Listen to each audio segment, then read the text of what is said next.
Hello everyone, তোমরা সবাই কেমন আছো? আশা করছি তোমরা সবাই খুব ভালো আছো। আমিও ভীষণ ভালো আছি। অন্তরার নতুন একটি মিনি ব্লগে তোমাদের সবাইকে আরও একবার ওয়েলকাম। তো আজকের বাইরের ওয়েদার তো দেখতেই পেলে, সারাটা দিন সকাল থেকে সন্ধ্যা অবধি বৃষ্টি হয়েই যাচ্ছে, ইভেন এখনও বৃষ্টি হচ্ছে।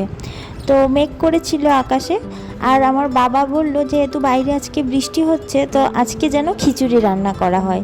তো মাকে বললাম আজকে মা তুমি পুজোটা সারো, আমি এইদিকে রান্নাটা আজকে আমিই করছি।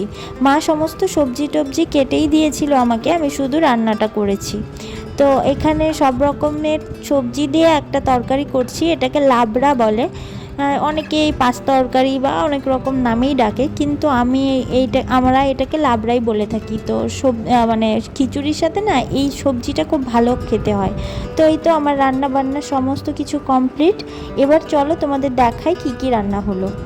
আমি আজকে রান্না করেছিলাম খিচুড়ি, সমস্ত রকমের ডাল দিয়ে, মুগ ডাল, মসুরের ডাল, তারপর মটরের ডাল, সমস্ত ডাল দিয়ে খিচুড়ি করেছিলাম। আর এইদিকে মাছ ভাজা ছিল, আর ছিল হচ্ছে ওই যে সব রকমের সবজি দিয়ে একটা তরকারি ছিল।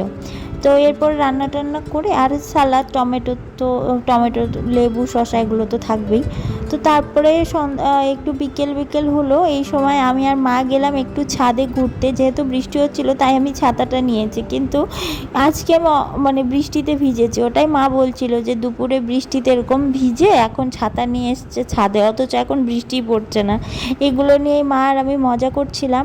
আর মিষ্টি কুমড়োর অনেক ফুল হয়েছে, মিষ্টি কুমড়োটাও পাকানোর জন্যই মা রেখেছে। তো মিষ্টি কুমড়োটাও পেকে গেলে মিষ্টি কুমড়োটা তুলে নেওয়া হবে। আর নয়নতারা ফুল কে কে পছন্দ করো বলো তো? আমার তো ভীষণ ভালো লাগে। যাই হোক, আজকের ব্লগটা কেমন লাগলো জানিও। বাই।